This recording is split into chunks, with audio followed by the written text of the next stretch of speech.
একদিন বাড়িতে ছিল না, বিদ্যুৎ হঠাৎ করেই যেন আমাকে পিছন থেকে এসে জড়িয়ে ধরল। আমি মনে মনে ভাবতে থাকলাম, না, এই বয়সে এসে আমার জামাইয়ের তো এত স্নেহ নেই যে আমাকে পিছন থেকে এসে জড়িয়ে ধরবে। এভাবে তো আমাকে পিছন থেকে কেউ কখনো আমাকে জড়িয়ে ধরে না। এটা নিশ্চয়ই নবীন হবে, আমার ছেলে হবে। হ্যাঁ, ওর হাতের মতোই হাত লাগছে। বন্ধুরা, আজকের গল্পটা একদম তোমাদের মন কেড়ে নিবে, এইটুকু গ্যারান্টি তোমাদেরকে দিতে পারি। আর আজকে আমি নতুন করে দেখো তোমাদের জন্য এসেছি। তার আগে বলো আমাকে তোমাদের কেমন লাগছে বন্ধুরা। তো বন্ধুরা, শুরু করি আজকের আমাদের নতুন গল্প। আমার কোনো নিজের ছেলে নেই, আমার আসলে সব ছেলে নবীন, কিন্তু ওকে আমি নিজের ছেলের মতো করেই মানুষ করেছি। ছোটবেলা থেকে কোলে পিঠে করে মানুষ করেছি। শুধুমাত্র জন্ম দিলেই যে মা হওয়া যায় এমন কোনো কিছু আইন নেই, কিন্তু যে তোমাকে কোলে পিঠে করে মানুষ করবে সেই তোমার আসল এবং প্রকৃত মা। শুধুমাত্র জন্ম দিলেই মা হওয়া যায় না, মায়েরা অনেক বড় একটা দায়িত্ব। ঠিক আছে, এই দায়িত্বটা পালন করতে হয়। আচ্ছা, আমার নাম হচ্ছে রিয়া তালুকদার। আমি আসলে মা বাবার একমাত্র মেয়ে বলা চলে। আমার দুই ভাই, বলতে গেলে আমার পরিবারে এক মেয়ে, মোটামুটি একটা মিডল ক্লাস একটা ফ্যামিলি। মানে অত বেশি টাকা পয়সাও নেই, আবার টাকা পয়সার অত বেশি কমতি নেই। মোটামুটি যা ইনকাম করে তা দিয়ে আমাদের ভালোই চলে। আমার স্বামী, ওনার নাম হচ্ছে মঞ্জুর মিয়া। ঠিক আছে, যেহেতু আমরা আসলে গ্রামেও না শহরেও না উপজেলাতে বসবাস করে, তো বুঝতে পারছেন আমাদের ফ্যামিলিটা আসলে কেমন হবে বন্ধুরা। তো আমার স্বামীর নাম হচ্ছে মঞ্জুর মিয়া। তিনি এখন আর আগের মতো চলাফেরা করতে পারে না। তার আসলে ডান হাঁটুতে একটা অ্যাক্সিডেন্ট হয়েছিল, একটা অপারেশন করা হয়েছিল বড়সড়। তার উপর আবার বলতে গেলে এক প্রকার মানে হাঁটা চলা খুব বেশি করতে পারেন না, ডাক্তাররা তাকে মানা করেছে। এখন তার আসলে আগের মতো সে শক্তি নেই। আমার সঙ্গে রাতে ওই কাজগুলো এখন আর সে করে না। মানে সে অ্যাক্সিডেন্ট হওয়ার পর থেকে তার আসলে স্মৃতিশক্তি অনেকটাই দুর্বল হয়ে পড়েছে। তো আমিও এক প্রকার মেনে নিয়েছি, বুকে কুড়াল মেরে পেয়েছি যে আসলে আমার মতো এরকম ইয়ং বয়সের একটা মেয়ে না, এভাবে আর কতদিন। আসলে আমার জামাই আমার সব ছেলে ওকে, নবীনকে খুব বেশি ভালোবাসে। উনি ছিল ওনার আগের স্ত্রীর সন্তান, কিন্তু নবীনকে জন্ম দিতে গিয়ে সে মারা যায় হাসপাতালে। তো সে আসলে কোনো বিয়ে শাদী করতে চাইতো না, বাচ্চারা ছোট ছিল বলে। ওকে দুধ খাওয়াবে কে, তাছাড়া আসলে ওর লালন পালন করবে, দেখভালের জন্য একজন মহিলার দরকার ছিল। তখন মঞ্জুলের মা বাবা তারা ঠিক করে একটা বিয়ে দেবে মঞ্জুরকে, যাতে করে মঞ্জুলের কেউ দেখাশোনা করে, পাশাপাশি এই নবীন ছেলেটাকেও যেন মানুষের মতো করে মানুষ করে তোলে। এজন্য তারা কিন্তু আমাকে বিয়ে করে আনে। কিন্তু আমাকে বিয়ে করে আনার পর মঞ্জুর আমাকে ডাইরেক্ট বাসর ঘরে আমাকে জানিয়ে দেয় যে সে আমাকে বিয়ে করেছে ঠিকই, আমাকে স্ত্রীর অধিকার দেবে, তাতে কোনো সন্দেহ নেই, কিন্তু সে আমাকে কখনোই সন্তানের মা হিসেবে আমাকে স্বীকৃতি দিবে না। সে কখনোই আমার গর্ভে সন্তান প্রসব করবে না। কেন? কারণ সে চায় তার একমাত্র পুত্র নবীনকে বড় করার জন্য। হ্যাঁ, আমি যেন তার মা হয়ে থাকি, এবং সে যেন বড় হয়ে জানতে না পারে যে নবীন আমার সন্তান। নাম যেহেতু ছোট বাচ্চা, ওর মা জন্ম দিয়ে ওকে মারা গেছে, ওকে আমার বুকে দুধ দিয়ে ওকে যেন আমি বড় করি, এবং আদর্শমান ছেলে হিসেবে ওকে যেন আমি গড়ে তুলি, এবং আমি যেন ওর একজন আসল মা হিসেবে ওকে যেন আমি গড়ে তুলি। আর এজন্য আসলে উনি কখনো কোনো ছেলে অথবা কোনো মেয়ে নিতে চান নাই। আমিও তাকে কখনো জোর করি নাই। ঠিক আছে, সে যেহেতু তার ছেলেকে এত ভালোবাসে, আর তার প্রথম স্ত্রী যেহেতু মারা গেছে, সে বেচারা অনেক কষ্ট পেয়েছে। আমি তাকে শুধু এইটুকু বলেছিলাম, ঠিক আছে, আপনি আমাকে মা হওয়ার অধিকার দিবেন না তো আমার কোনো সমস্যা নেই, আমি তো মা হয়ে গেছি, আজকে থেকে নবীন আমার সন্তান। আপনি শুধু আমাকে আপনার স্ত্রীর অধিকারটুকু দিন। আপনার প্রথম স্ত্রী কেমন ছিল, সে কেমন মানুষ ছিল, আমি আপনার কাছে কিছু জানতে চাইব না। সে আপনাকে কিভাবে ভালোবাসতো, এটা আমি আপনার কাছ থেকে কখনোই জানতে চাইব না। আমি শুধু আপনাকে এইটুকু বলবো, আমি আপনার প্রথম স্ত্রী, আর আমি আপনাকে মনের মতো ভালোবাসবো। আমি আমার জীবনের চাইতে বেশি আপনাকে সম্মান করব, ভালোবাসবো। আমি শুধু তাকে বাসর ঘরে এই কথাটাই বলেছিলাম, এবং সে আমাকে বলেছিল, সত্যি তোমার মতো একজন স্ত্রী পেয়ে রিয়া আমি নিজেকে ধন্য মনে করছি, আমি গর্বিত। আমি আসলে মনে করেছিলাম সাবা মরে যাবার পর হয়তো সবার মতো আমাকে কেউ কখনো ভালোবাসতে পারবে না। সত্যি রিয়া, তুমি প্রমাণ করে দিলেন যে মানুষ আসলে এখনো যে ভালো মানুষ পৃথিবীতে আছে, তুমি তার নিদারুণ একটা উপহার। সত্যি দিয়া, তোমাকে পেয়ে আমি গর্বিত। আজকে আমার বুকটা ফুলিয়ে বলতে ইচ্ছে করছে, দেখো সাবা, দেখো তোমার নবীনের জন্য আমি একটু মা পেয়ে গিয়েছি, যে আমার এই নবীনকে মানুষ করে তুলবে, বড় করে তুলবে। রিয়া, তুমি সবসময় তোমার নিজের ছেলে মনে করবে, এবং তোমার নিজের ছেলে মনে করে ওকে তুমি বড় করবে, এবং বড় হওয়ার পরেও যেন কখনো জানতে না পারে যে তুমি ওর আসল মা না, আজকে থেকে ওর আসল মা। আমার স্বামী আমাকে এই কথা বলার পর আমার উপর এত বড় একটা দায়িত্ব দিল, সত্যি আমার বুকটা ফুলে উঠেছে যে বিয়ে করার একদিনের মাথায় আমি মা হয়ে গেলাম, আমাকে কেউ মা বলে ডাকবে। আমার বুকটা একদম গর্ভে পড়ে গেল। সত্যি আমার স্বামী মঞ্জুর কিন্তু ভালো একজন মানুষ। সে আসলে মানুষের বিপদে আপদে সবসময় এগিয়ে যায়, সবসময় তাকে পাওয়া যায়। তো সে আমাকে বলল, ঠিক আছে, তোমাকে অনেক কষ্ট দিয়ে ফেলেছি, আজকে অনেক বড় একটা দায়িত্ব দিয়ে ফেলেছি। আমি আসলে জানি না আসলে পৃথিবীর কোন ইতিহাসে কোনো স্বামী তার স্ত্রীকে বাসুঘরে এত বড় একটা দায়িত্ব দিয়ে দেয় নাকি, কিন্তু আমি তোমাকে দিয়ে ফেলেছি। আসলে তোমার প্রতি আমার অনেক বিশ্বাস, অনেক বেশি ভালোবাসা।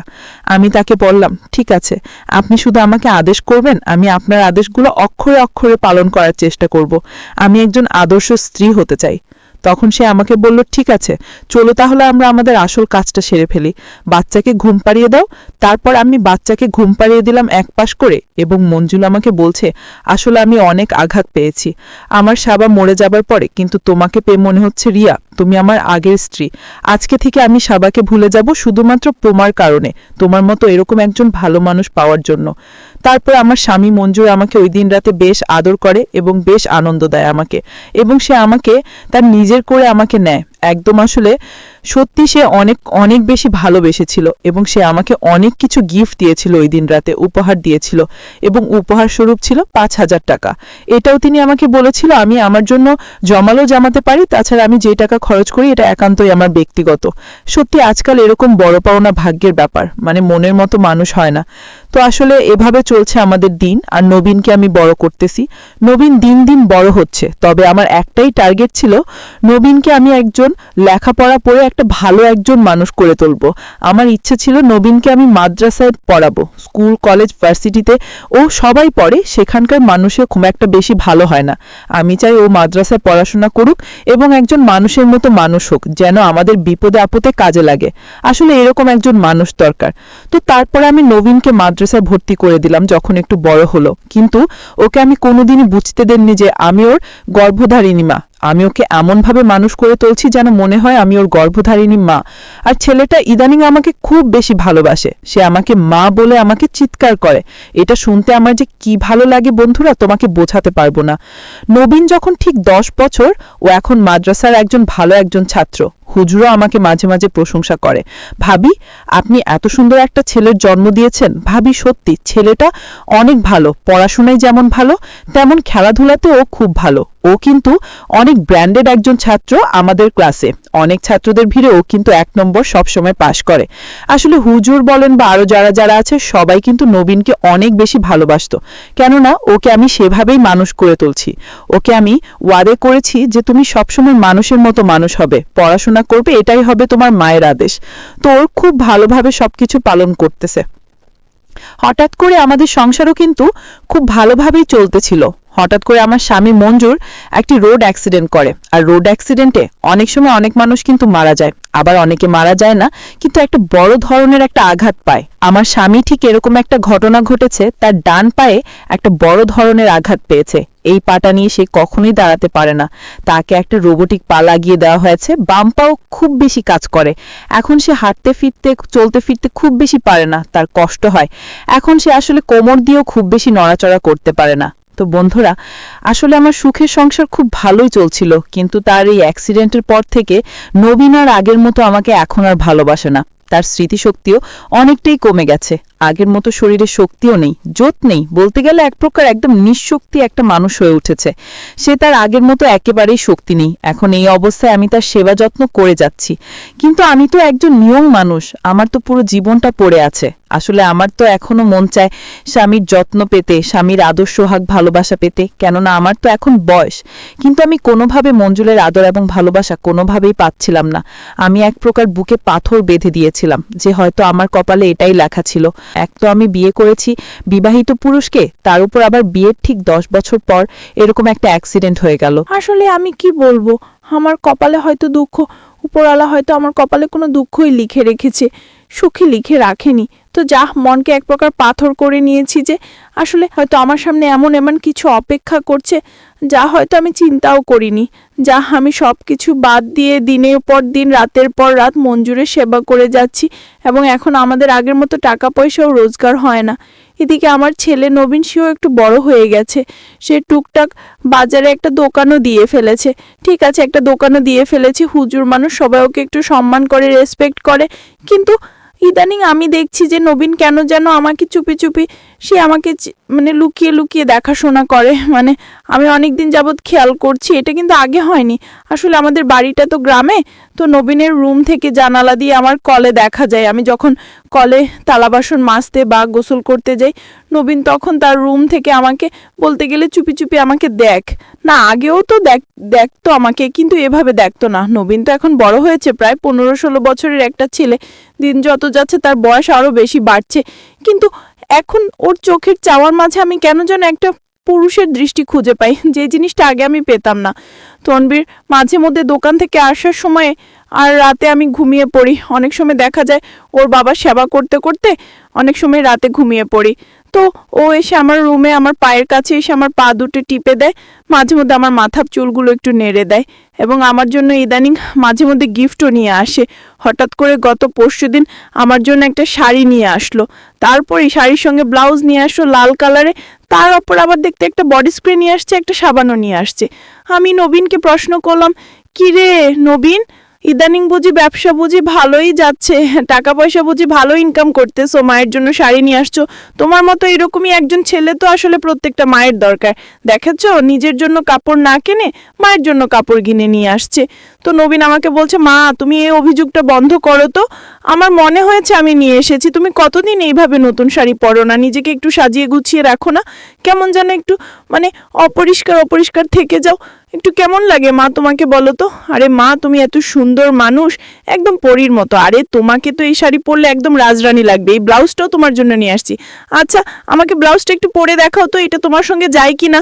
আবার একটা বডি স্প্রে নিয়ে এসে সাবানও নিয়ে আসছে। সে আমাকে বলতেছে আজকে দুপুরে গোসল করে এই শাড়িটা পরে ওর সামনে যেন আমি আসি। হঠাৎ করে আমার ছেলে আমাকে বউ সাজাতে চাই কেন, এটা তো আমি বুঝিনি। ও আমাকে বলছে যে ওর বাবা অ্যাক্সিডেন্ট করার পর থেকে আমি নাকি নিজেকে মেরে ফেলেছি, আগের মতো এখন আর আমি সাজছি না, মানে একটু কেমন কেমন মনোমরা হয়ে থাকি।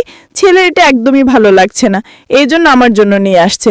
তো যাক, আমার ছেলে আবদার করেছে আমার কাছে, তো আমি না করতে পারি না। আমি বাথরুমে গেলাম, গিয়ে যেহেতু আমাদের বাইরে কল, সেখানে আমি লাক্স সাবান দিয়ে ভালোভাবে গায়ে লাক্স সাবান মেখে আমি গোসল করতে আছি। হঠাৎ করে আমি দেখতে পেলাম ওর জানালা দিয়ে ও যেন আমার দিকে একদম তাকিয়ে আছে। আমার কাছে দূর থেকে মনে হলো যে ওর বাবা মঞ্জুর মনে হয় আমার দিকে তাকিয়ে আছে। পরে দেখি না, এটা আমার ছেলে নবীন। আচ্ছা, ছেলে মানুষ তাকিয়ে থাকতে পারে, আমার জন্য শাড়ি নিয়ে আসছে, হয়তো আমি গোসল করতে যাই, অপেক্ষা করছে কখন যাব শাড়িটা পরবো। ছেলে মানুষ ভালোবাসে, এটাই স্বাভাবিক। তারপর আমি আর কোনো কিছু না ভেবে আমি গোসল করে নিলাম। গোসল করে আমি একটা গামছা পরে তাড়াতাড়ি আমি রুমের ভিতরে গেলাম। রুমের ভিতরে গিয়ে ও যে শাড়িটা আনছিল ভালো করে শরীর শুকিয়ে গামছা দিয়ে পুছে তারপরে ওই শাড়িটা পরি। তারপরে এই শাড়িটা পরে বডি স্প্রে দিয়ে একটু ক্রিম মেখে ওর সামনে যায়। ও আমাকে দেখে বলে, ওয়াও, হয়তো দেখেছি আকাশের চাঁদ নেমে এসেছে, আমাদের বাড়িতে পরি লাগতেছে। ওদিকে ওর বাবার পাশে আমাকে ডাকছে, ওনাকে ওষুধ খাওয়াতে হবে, ওর বাবার এখন স্মৃতিশক্তি কমে গেছে, আগের মতো পারে না। তো ও তখন আমাকে বলছে, আচ্ছা আম্মু তুমি আজকে এই শাড়িটা পরে থাকবে। আমি তাকে বললাম কেন? সে আমাকে বললো রাতে তোমাকে একটা সারপ্রাইজ দিব। আমি বললাম আচ্ছা ঠিক আছে। তো বন্ধুরা, আসলে বাজারে একটা দোকানে কাজ করে, এই দোকানটা একজন হুজুরের দোকান। ও তো হুজুর, তো ভালোই ব্যবসা বাণিজ্য হয়, আর ওর মালিক ওকে খুব ভালোবাসে। আসলে আমার ছেলেটা খুবই ভালো, মানে কাজকর্ম ঠিক আছে, বড়দেরকে সম্মান করে। তো রাত আসতে আসতে প্রায় 10টা হয়ে গেল। হঠাৎ করে আসলে দেখি চারদিক কেমন অন্ধকার হয়ে গেছে, মনে হয় আসলে গ্রামে একটু বৃষ্টি আসলে বিদ্যুৎ চলে যায়। আর ও অন্যদিন চলে আসে প্রায় 8টার দিকে, কিন্তু আজকে এত দেরি করছি কেন আমি বুঝতেছি না। আমি তো ওর জন্য অপেক্ষা করছি। হঠাৎ করে বৃষ্টি আসছিল, বিদ্যুৎ চলে গেল। তা আমাকে ফোন করে বলেছে, মা দরজাটা খোলা রেখো, ঠিক আছে, আর তুমি রুমের মধ্যে অপেক্ষা করো, আমি আসছি। আমি ওকে বললাম, হ্যাঁ নবীন, বিদ্যুৎ নেই আর দরজা খোলা রাখবো, যদি চোর টোর আসে। সে আমাকে বললো না, চলে আসবে না, আমি লাইট নিয়ে আসছি, এটা বিদ্যুৎ গেলেও চলে। আমি ওকে বললাম ঠিক আছে। তারপরে বন্ধু, আমি দরজাটা খোলা রেখে আমি রুমে শুয়ে আছি।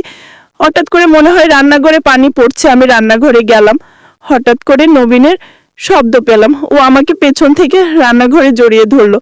আমি মনে মনে ভাবছি আমাকে জড়িয়ে ধরলো এত রাতে, না আমার স্বামীও তো সে তো হাঁটতে পারি না, চলতে পারি না, সে আমাকে কিভাবে জড়িয়ে ধরবে? আর আমার বাসায় তো কেউ আসার কথাও না, এত রাতে কে আসবে? হঠাৎ করে মনে পড়লো, হ্যাঁ একটু আগে তো আমাকে নবীন ফোন করে বলেছিল আসবে, আর আমি তো আজকে ওদের শাড়িটা পরেছি। আচ্ছা নবীন কি আমাকে জড়িয়ে ধরলো নাকি?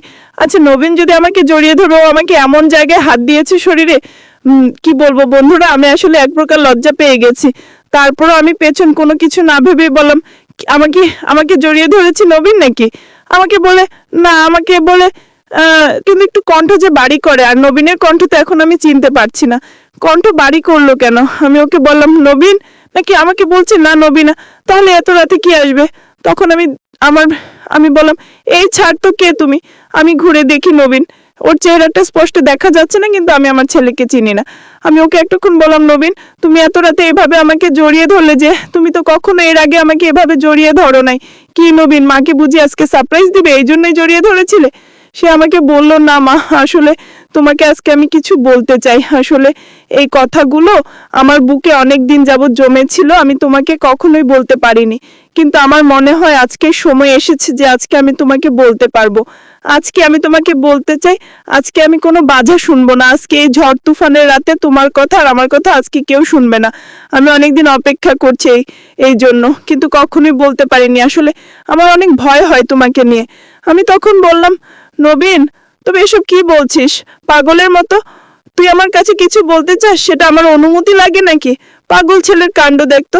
তুই তো আমাকে যে কোনো সময় যে কোনো কিছু বলতে পারিস, আর আমরা একসঙ্গেই থাকি এখানে, না বলার কি হলো? কিন্তু কণ্ঠটা বাড়ি করে সে আবার আমাকে বলছে, না মা দেখো, আজকে আমি তোমাকে এমন কিছু বলতে চাই যা হয়তো তুমি নিজেই অবাক হয়ে যাবে, হয়তো তুমি আমাকে মারতেও পারো।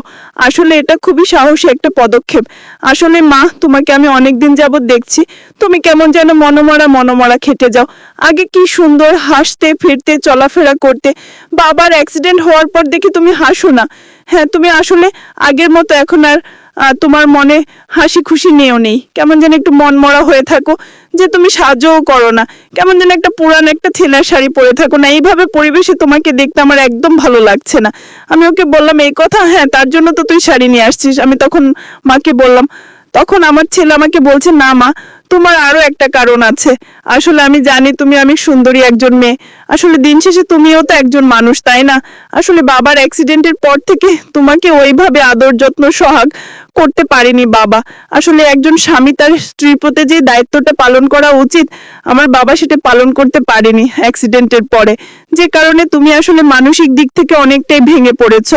মা, তোমার এই দুঃখ কষ্ট দেখতে না আমার একদম ভালো লাগে না। তুমি চাইলে তো আমাকে আমার বাবাকে ছেড়ে অনেক আগে চলে যেতে পারতে, কিন্তু তুমি যাওনি। তোমার মতো মানুষ হয় না মা। আজকে আমি তোমাকে এমন ভাবে আপন করে নেব, আমি তোমার সমস্ত দুঃখ কষ্ট ভুলিয়ে দিতে চাই। তুমি আমাকে একটা সুযোগ দাও, তুমি আমাকে না করো না প্লিজ। ছেলের মুখে এরকম কথা শুনে বন্ধুরা আমি এক প্রকার ভয় পেয়ে গিয়েছিলাম। ওকে বলতে শুরু করলাম, নবীন তুমি এসব কি বলছো?